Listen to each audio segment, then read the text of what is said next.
रोजमिन trust के chairman जब नेपाल के विराटनगर और शास्त्री जिले में पहुंचे तो जो लोगों का प्यार हासिल हुआ उसे आप खुद देख सकते हैं। और उन्होंने नेपाल के एजुकेशन कंसल्टेंट के बारे में खुलासा किया जो आप आने वाले वीडियो में आप देख सकते हैं। नेपाल एजुकेशनल कंसल्टेंसी एसोसिएशन ने पूरे देश में एक ऐसा डर का माहौल छात्रों के बीच बनाया है कि भारत में एडमिशन लेना है तो वो बहुत महंगा है। पाकिस्तान का एजुकेशन सिस्टम और नेपाल के एजुकेशन सिस्टम में बहुत बड़ी सिमिलरिटी है। 12वीं का रिजल्ट वो 15 सितंबर से पहले निकालें। यदि प्राइवेट यूनिवर्सिटीज यहाँ मनमानी फीस ऐंठने का काम करती हैं तो मेरी अपील छात्रों से है, नेपाल में बैठे सभी अभिभावकों से है कि एक साल ड्रॉप कर जाएं पर प्राइवेट यूनिवर्सिटी में एडमिशन ना लें। आप बेस्ट एजुकेशन सिस्टम की तलाश में हैं तो भारत का जो बेस्ट एजुकेशन सिस्टम है वो केंद्र सरकार की यूनिवर्सिटी में पूरा किया जाता है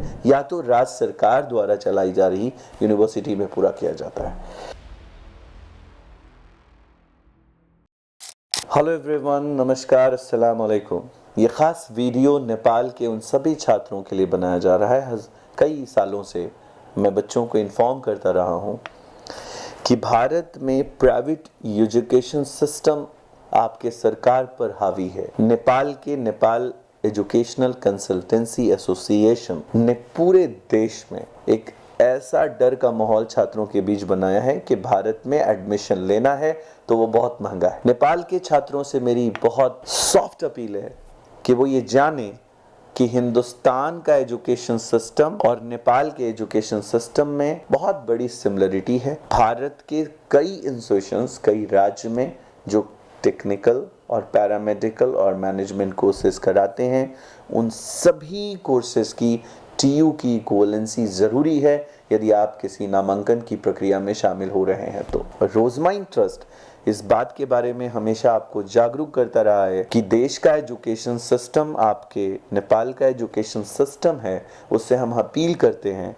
कि 12वीं का रिजल्ट वो 15 सितंबर से पहले निकालें। यदि 15 सितंबर से लेकर आपके 12वीं का रिजल्ट नहीं निकलता है तो यहाँ 15 सितंबर के बाद किसी भी केंद्र सरकार में या राज्य सरकार में आपके नामांकन की प्रक्रिया में आपको शामिल नहीं किया जा सकता। और बहुत आसानी से कंसल्टेंसी एसोसिएशन माफिया जो दिल्ली बाजार, काठमांडू, विराटनगर, सप्तरी जैसे इलाकों में बैठे हैं वो आपको यहाँ प्राइवेट यूनिवर्सिटी में डाल देंगे। प्राइवेट यूनिवर्सिटीज यहाँ मनमानी फीस ऐंठने का काम करती हैं तो मेरी अपील छात्रों से है, नेपाल में बैठे सभी अभिभावकों से है कि एक साल ड्रॉप कर जाएं पर प्राइवेट यूनिवर्सिटी में एडमिशन ना लें, क्योंकि ये आपके लिए डिग्री खरीदने जैसा ही है।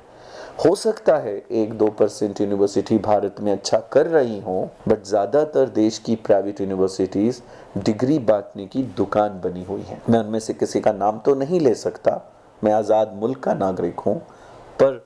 ये जानते हुए मैं आपको ये जानकारी दे रहा हूँ कि यदि आप बेस्ट एजुकेशन सिस्टम की तलाश में हैं तो भारत का जो बेस्ट एजुकेशन सिस्टम है वो केंद्र सरकार की यूनिवर्सिटी में पूरा किया जाता है या तो राज्य सरकार द्वारा चलाई जा रही यूनिवर्सिटी में पूरा किया जाता है। ये दो यूनिवर्सिटीज़ के नामांकन बहुत ज़रूरी है कि सितंबर के 15 तारीख से लेकर अक्टूबर के 15 तारीख तक राज्य सरकार भी कन्याकुमारी से कश्मीर तक की राज्य सरकार की सभी यूनिवर्सिटीज़ अपना एडमिशन बंद कर देती हैं और केंद्र सरकार काउंसलिंग की प्रक्रिया सितंबर के 15 तारीख से लेकर सितंबर की 30 तारीख तक हो सकता है कि इस साल इलेक्शन की वजह से चलेगी, लेकिन जब तक आपका रिजल्ट आपके हाथ में आएगा तो केंद्र सरकार, भारत की केंद्र सरकार और भारत की राज्य सरकार द्वारा नामांकन बंद कर दिए जाएंगे और आप आसानी से इस देश के प्राइवेट डीम्ड यूनिवर्सिटी कल्याण कमीशन का सिस्टम का हिस्सा बन जाएंगे। मेरे भारत कि जो स्टेट यूनिवर्सिटी और सेंट्रल यूनिवर्सिटी का सिस्टम है वो बहुत क्लीन है। यदि कोई भी बच्चा नेपाल से भारत आकर पढ़ना चाहता है तो उसकी ट्यूशन फीस उतनी ही होगी जितने भारत के छात्रों की होगी। और इसी संदर्भ में रोजमिन एजुकेशनल एंड चैरिटेबल ट्रस्ट कम से कम 2016 के बैचेस को लेकर और 2023 तक के बैचेस में ये इन्फॉर्मेशन पास करता रहा और उन बच्चों को पढ़ाता रहा, और हम कई बैचेस भी अब पास आउट कर चुके हैं जो रोज माइन के जरिए नेपाल के कैंडिडेट पढ़ रहे, वो पास आउट हो गए। नेपाल के सभी छात्र अभिभावकों को ये कहना चाहते हैं कि हमारी फॉर्म की प्रक्रिया अगस्त के 15 तारीख से लेकर अक्टूबर के 30 तारीख तक केंद्र सरकार और राज्य सरकार के लिए चलाई जाएगी। यदि आप इन दो केंद्र सरकार और राज्य सरकार का हिस्सा बनना चाहते हैं तो इसमें दो चांसेस हैं, या तो आप ईयर गैप किए हुए कैंडिडेट हो, वो पहले तुरंत आ जाएं, लगातार काउंसलिंग चल रही है, आप फॉर्म भर दें, आप किसी भी प्रक्रिया का इंतज़ार नहीं करें, आप जब भी चाहें पटना आकर फॉर्म भरकर आप हर दिन के काउंसलिंग सेशन में शामिल हो जाएं, या फिर आप फॉर्म भरने के बाद हमारी हेल्पलाइन नंबर से अपना डेट लेकर बुक कर लें डेट और उसमें शामिल हो जाएं। इन सभी छात्रों को जिन्होंने फॉर्म भर दिया है वो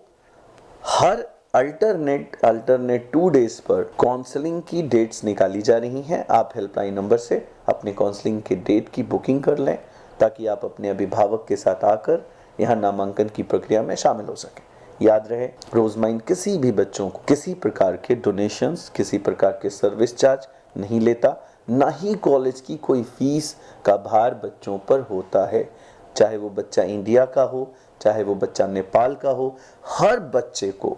शिक्षा में अधिकार दिलाने के ऊपर हमारा एनजीओ काम कर रहा है। और किसी भी छात्र छात्रा को, जो चाहे वो नेपाल का हो, चाहे वो इंडिया का हो, अगर वो मेधावी है, उसके पास मेरिट है और पैसे के अभाव में वो शिक्षा से वंचित होने जा रहा है, तो उस तक ये वीडियो पहुंचना चाहिए ताकि हम रोजमाइन की संकल्प मिशन से उसे भारत के 28 राज्यों में कहीं भी उसे नामांकित कर उसे हायर एजुकेशन से जोड़ सकें। इस अपील को